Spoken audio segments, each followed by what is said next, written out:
more on this, we're joined by political analyst Ongama Mtimka. Very good evening to you. Thank you so much for your time. What have you made of the outcome? Because ahead of it, in the build-up to this Congress, it was said by many political analysts and critics that John Steenhuisen would indeed be re-elected, especially looking at the support he got from Gauteng, which was really meant to be where Dr. Mpho Phalatse would form the basis of her support. Good evening, Mpho, and your viewers. Thank you for having me this evening. It's a culmination of the politics of the DA that have re-emerged post the Mmusi Maimane era. In fact, these were the processes that were kick-started in order to remove him as the party sought to re-strategize and regain lost ground as far as some of the constituencies that had deserted it for parties like the Freedom Front Plus, among others. So this is not a surprising outcome. It's in line with the politics of the party as we have come to know them in the past 3 years.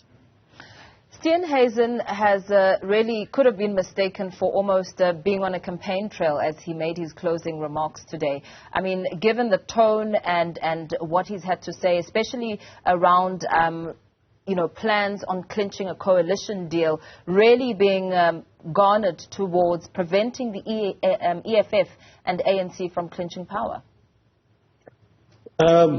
I picked up two fundamental flaws in John Steenhuisen's approach.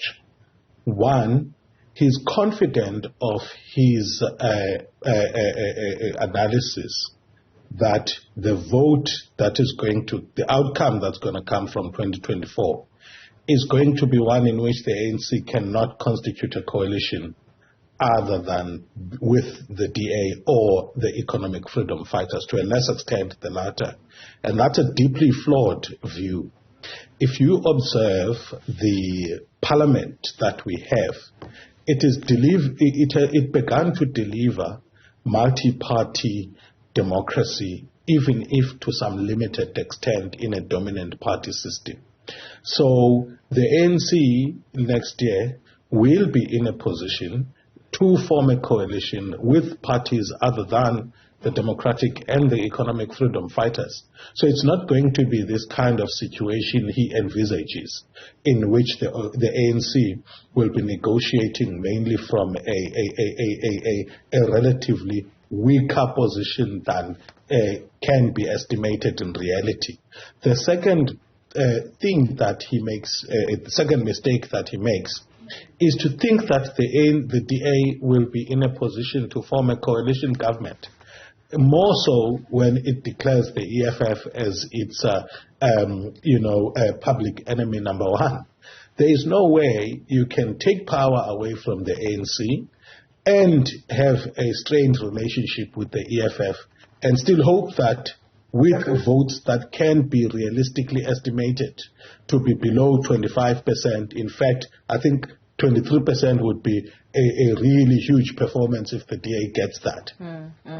They're going to be so to think that the party can lead government, a government coalition, is really not over assuming its power. And then lastly, Mpho, they are overestimating the sophistication of the South African voter, or in fact the proliferation of liberal voters in South Africa, the kind of voters who are not caring about redress issues and who just want, want to vote parties regardless of their standpoint on race. It's really a head in the sand kind of politics. Yeah. What also was something that really stood out is Steenhuisen saying that while the future of South Africa's politics and governance is in coalitions, he then went to warn against splinter parties, essentially blaming them for some of the instability that we've seen in some municipalities. You cannot blame the path dependency that a political system has to undergo on the individuals. Yes, they matter, but part of the chaos that we have seen we also saw in the latter years of the dominant party system, in terms of which factions within the ANC were rendering municipalities, helpless and crippling administration potential. So the problems that we have seen are not problems that are unique to a coalition environment, but they are part of the necessary mess that we have to go through and navigate before we have a much more matured approach to coalitions.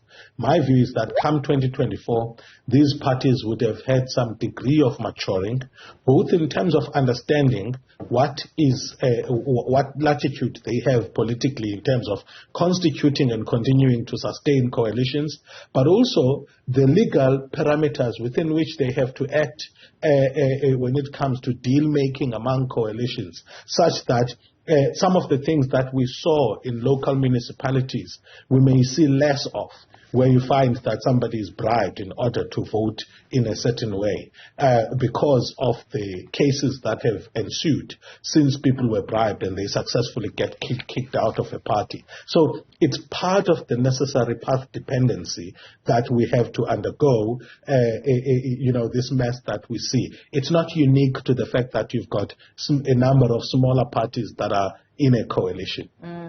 Just, you touched on it very briefly, speaking about the race dynamics within the DA. We know that Dr. Mpho Phalatse has reacted and responded, saying that she's disappointed, but she's also sent John Steenhuisen a message vowing to support him. Looking at what we already knew ahead of the Congress and sort of gauging on the support and the chances of Steenhuisen being re-elected, how does this now speak to the DA's black leaders' exodus that we saw and what the future looks like for the DA in really looking at is there a correlation within the DA and the reality of the South Africa's demographics? So I'm going to try and avoid accusing the party of intentionally wanting to present white males as the dominant leaders of the party and say maybe it's an outcome of who had political capital leading to this election. So what we see as the successful candidates is more a function of who had a thorough campaign that was run from local to national levels, who was able to secure deals with different leaders across different regions. So you have that outcome. But that's precisely the point that we make in the theory about equality of outcome, that left to their own devices, in an environment in which there is no intentionality for diversity, what you have is the prevailing of a status quo, and that status quo reflects the power dynamics that are there. It's not that we are choosing people of intentionally wanting to present a particular face as the leader of the DA, but the idea is that once you no longer have diversity as a principle to keep, once you no longer have the intentionality to be representative, then what is going to be an outcome is not an outcome of merit, but an outcome of the power relations that actually determine that organizational culture. And what we see in the all mainly male leadership of the Democratic Alliance is the fact that that is the case when you don't have an approach that says balance both equality of opportunity and equality of outcome. Yeah, thank you so much. Thanks for weighing in on this discussion. Political analyst Ongama Mtimka there, speaking, of course, his analysis on the DA's National Congress having wrapped up this evening.